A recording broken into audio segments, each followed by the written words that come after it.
नमः संस्कृताय प्रिय मित्रों। आज हम लोग अध्ययन करेंगे संज्ञा विचार भूपति अर्थात राजा इकारांत पुल्लिंग शब्द।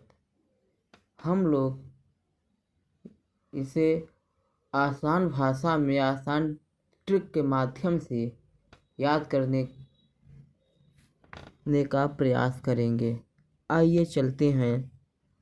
भूपति ही भूपति भूपतयः, भूपतिं भूपति भूपतीन्, भूपतिना भूपतिभ्यां भूपतिभिः।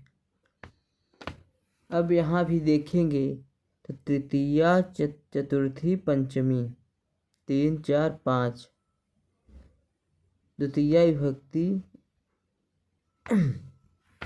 3 4 5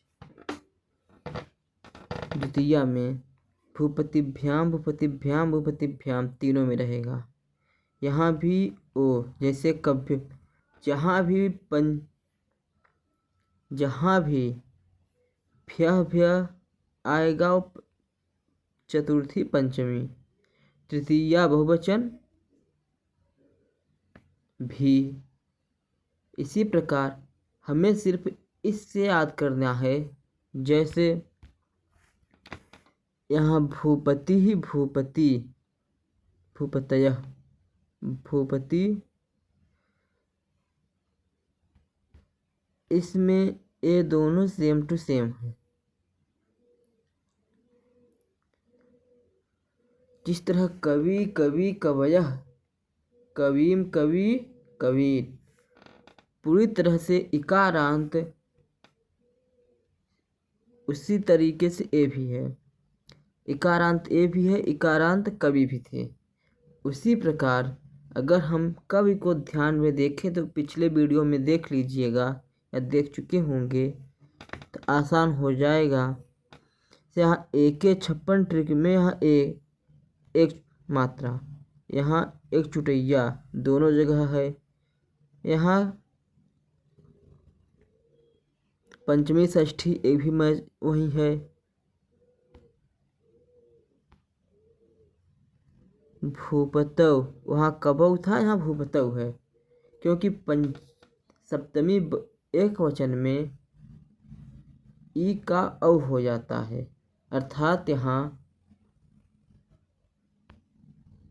नी प्रत्यय लगता है तो ई का औ हो जाता है यहाँ पे इकारांत में। इसका हम पिछले वीडियो में पढ़ाए हैं, मतलब अध्ययन करेंगे। और यहाँ तो एक ट्रिक है सु इच, अर्थात ई उ री ये तीनों अगर अकार ये तीन और संपूर्ण स्वर अ को छोड़कर संपूर्ण स्वर के जितने भी शब्द रूप हैं प्रत्येक में सप्तमी बहुवचन में यही मूर्धन्य सकार होगा। इसे अब आसानी से समझ, अगर यह स्वर रूपी है जैसे इकारांत उकारांत ऋकारांत आज शब्द हैं, आज शब्दों का शब्द रूप है तो सप्तमी बहुवचन में यही लगेगा। भूपति नाम आम नाम श्याम, इसमें आम प्रत्यय जुड़ता है। अब इसे हम देखें तो आसान भाषा में हमें याद करने के इसमें कोई बस समझ ले कि अगर पंचमी षष्ठी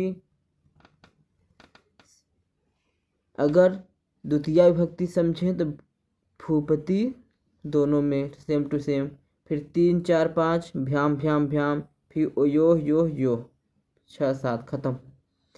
इधर भूपतिषु भूपति नाम, फिर भूपतिभ्यः दोनों में, फिर भूपति फिर भूपति भूपतयः। इसमें भी भूपति भूपतिम अम प्रत्यय, भूपतिना ए के 56 जहाँ ए हो जहाँ की एक चुटैया हो। फिर यहाँ भी पंचमी षष्ठी एक दोनों एक ही है। जितने भी ईकारांत हैं सप्तमी एक वचन या 7 पर एक में अब हो जाता है, ये हम देख लेंगे। बस यही देखने का है, यही अंतर, यही 3-4 है कि जो हमें समझना पड़ेगा, बाकी वही है। एक बार पढ़ लेते हैं। भूपति भूपति भूपतयः, भूपतिम भूपति भूपतीन्, भूपतीना भूपतिभ्यां भूपतिभिः, भूपतये भूपतिभ्यां भूपतिभ्यः, भूपते भूपतिभ्यां भूपतिभ्यः, भूपते भूपत्योः भूपतीनां, भूपतौ भूपत्योः भूपतिः।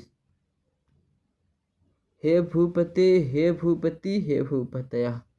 इसे हम संबोधन में अंतिम में पढ़ते हैं ताकि हमें आसान भाषा में समझ में आ जाए।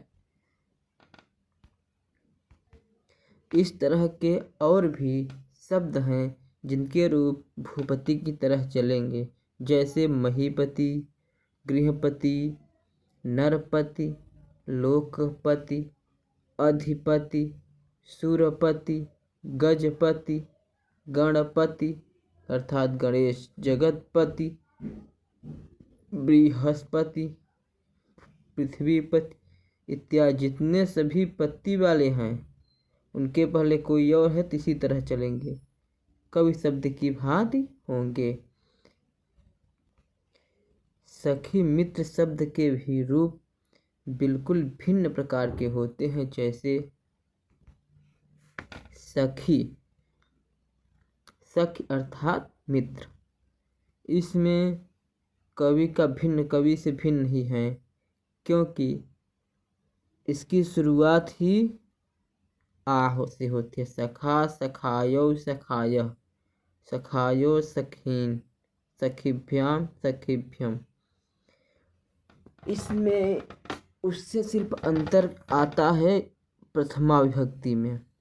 प्रथमा एक वचन अर्थात एक वचन के जितने प्रथमा हो, द्वितीया हो, तृतीया हो, चतुर्थी हो, पंचमी हो, इसी में थोड़ा देखना पड़ता है। इसमें सखायो सखायः, सखीन, ये तो दोनों वही हैं। सखी भी यहीं भी है, सखीभ्य यहीं है, सखीभ्य यहीं है, भ्याम भ्याम भ्याम यहीं है, एक ये भी यहीं है। अंतर सिर्फ सख्यु अर्थात जैसे पति का पत्यु होता है उसका सखी का सख्यु अर्थात यह पति की तरह चलेगा। यही कई शब्द हैं जो हमें याद करने के हैं, बाकी सब ट्रिक से याद हो जाएंगे। जैसे आप पति में पत्यु, सखी में सख्यु, बाकी सब वही हैं। 1-56 यहाँ भी है, ए के अर्थात एक चुटैया, भी प्रत्यय से भी, भ्य दोनों में कॉमन है, इसमें भ्याम कॉमन है, इसमें योह कॉमन है, इसमें गुरु पति पति पतयः, सखा सखाय और सखायः। यही प्रथमा एक वचन दो वचन पढ़ना पड़ेगा, बाकी सब वही है। तो एक बार हम लोग पढ़ लेते हैं। सखा सखायौ सखायः, सखायम सखायौ सखीन, सख्या सखीभ्यां सखीभिः, सख्ये सखीभ्यां सखीभ्यः, सख्यु सखीभ्यां सखीभ्यः, सख्यु सख्योः सखीनाम। यहाँ भी वही सखीसु, सख्यो, सिर्फ वही बदला है, बाकी सब कवि की तरह ही हैं। बस सख्यु सख्यो सखीनाम, सख्यो सख्यो सखीसु। धन्यवाद मित्रों। आगे के शब्द रूप अगले एपिसोड करेंगे। धन्यवाद।